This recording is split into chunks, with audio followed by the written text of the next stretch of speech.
You would have to have been living under a rock to have missed the rollout of so-called smart technologies in recent years.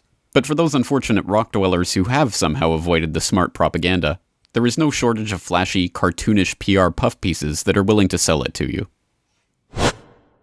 In this edition of Digital Futures, we're really revved up about the smart home of the future.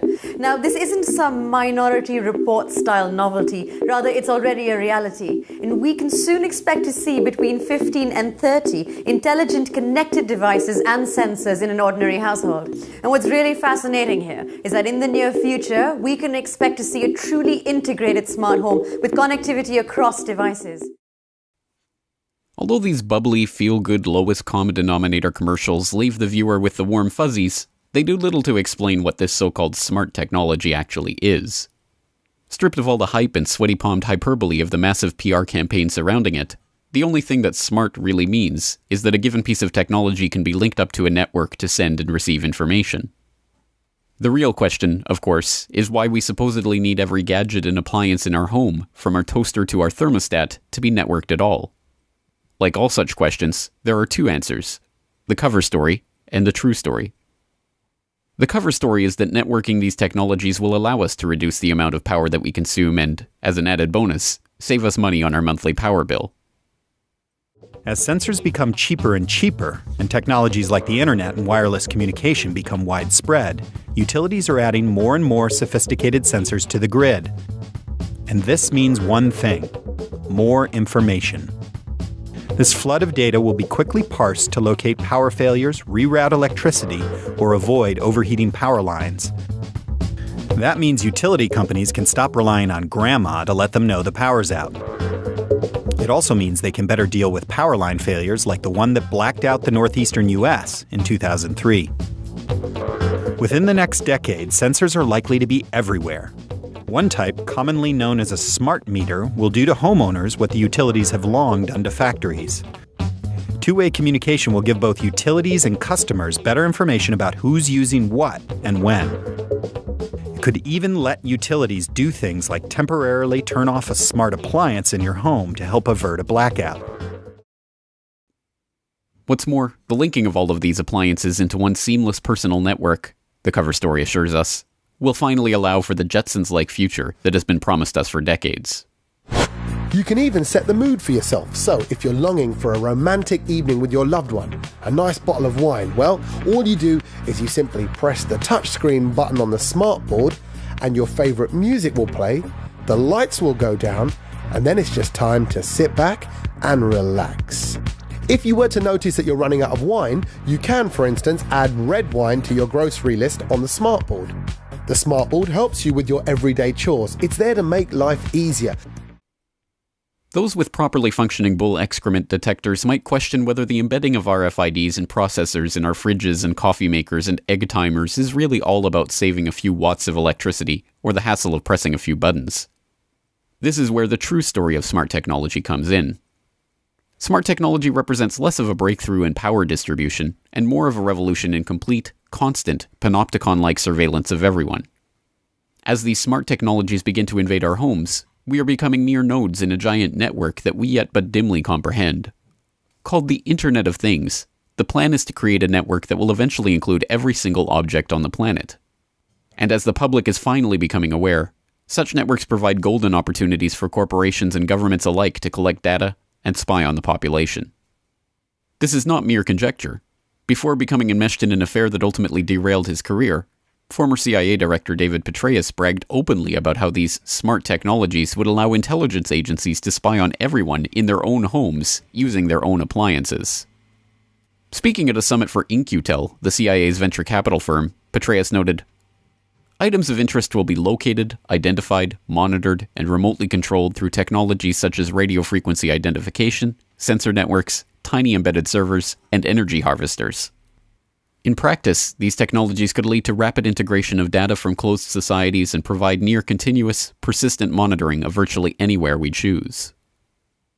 Whether Petraeus' own downfall as a result of FBI eavesdropping on private emails is part of a plan to warn future would-be whistleblowers, poetic justice, or mere irony, it is nonetheless instructive. When everything that anyone does is tracked, traced, and databased at all times, From our dishwasher usage, to our television viewing, to our toilet flushes, no one will be able to avoid the gaze of the state, regardless of whether or not they have something to hide. As IT World's Kevin Fogarty observed, if J. Edgar Hoover were alive, he would die of jealousy at the technologies available to the would-be big brothers of today. As nightmarish as this seems, the possibilities for tyrannical misappropriation of this technology are even worse. Given that networked appliances allow for remote access, smart technology actually raises the specter that governments and corporations will be able to control the items in your own home. Here again, as much as this sounds like Buck Rogers' fantasy or Orwellian nightmare, it is in fact mundane reality. As far back as 2008, California lawmakers were already tabling legislation that would mandate the installation of smart technologies and allow government bodies to automatically adjust homeowners' thermostats up or down to conserve energy at peak usage times. The stark truth is that any appliance can be turned on or off, adjusted, or otherwise manipulated by anyone with access to the network remotely, including your own car. The slide that's been omitted showed a result of the researchers at UCSD and the University of Washington hacking into the dashboard display of a typical American sedan, making it show that the car was going 140 miles an hour while in park. Most worrying of all, whether or not we want to use these technologies, the average person is being left with little choice. More and more of the appliances and household goods we use have these technologies embedded by default, and now, thanks to the so-called smart meters that are increasingly being installed in people's homes without their knowledge or consent, that choice is being removed entirely.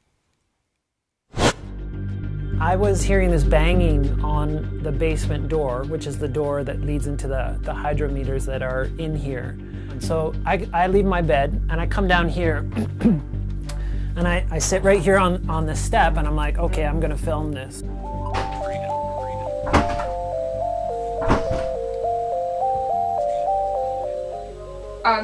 Sorry.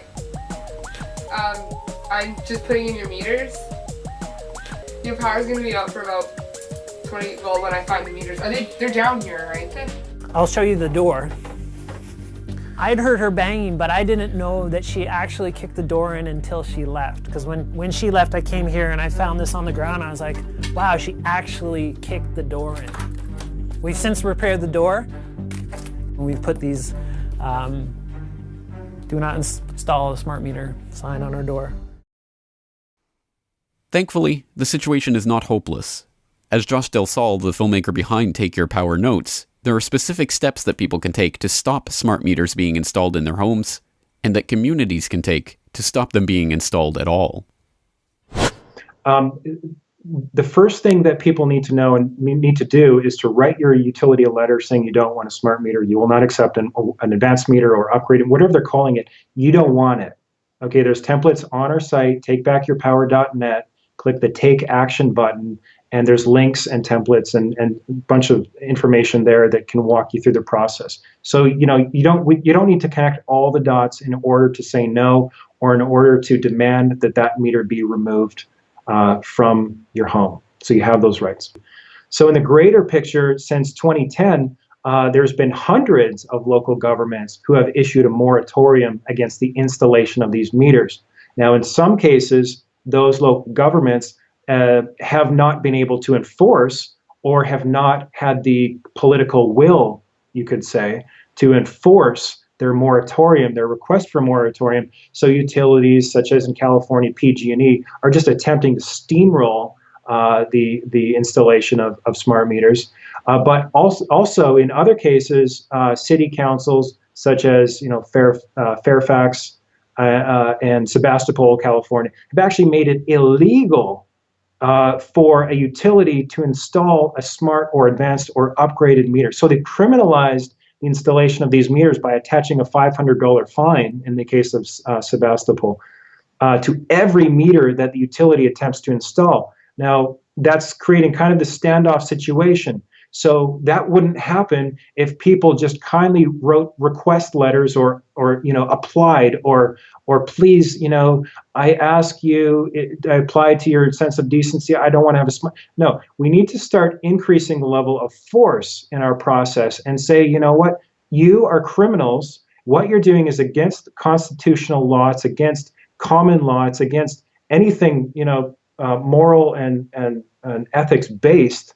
And you will be held accountable as corporations, but more importantly, as individuals at the heads of these corporations, on the boards of these corporations, in government, who have the ability to say no to this agenda. But so far you haven't. Okay, so here's the information. And you now have the ability to say no. And there's going to be all these people in your constituent base that are going to have access to this documentation, which makes you, it asserts the fact that you're financially liable, and they will be able to sue you. And hopefully we don't have to do this with too many public officials before everyone gets it. Make no mistake, the fight against smart technologies is going to be an uphill one. For a population that understands little outside of the realm of bread and circus entertainment, explaining why anything with the word smart in front of it may be a bad thing will be challenging enough. But hopefully, as films like Take Back Your Power and others begin to gain traction with the public, we can expose this smart technology for the stupidity that it is.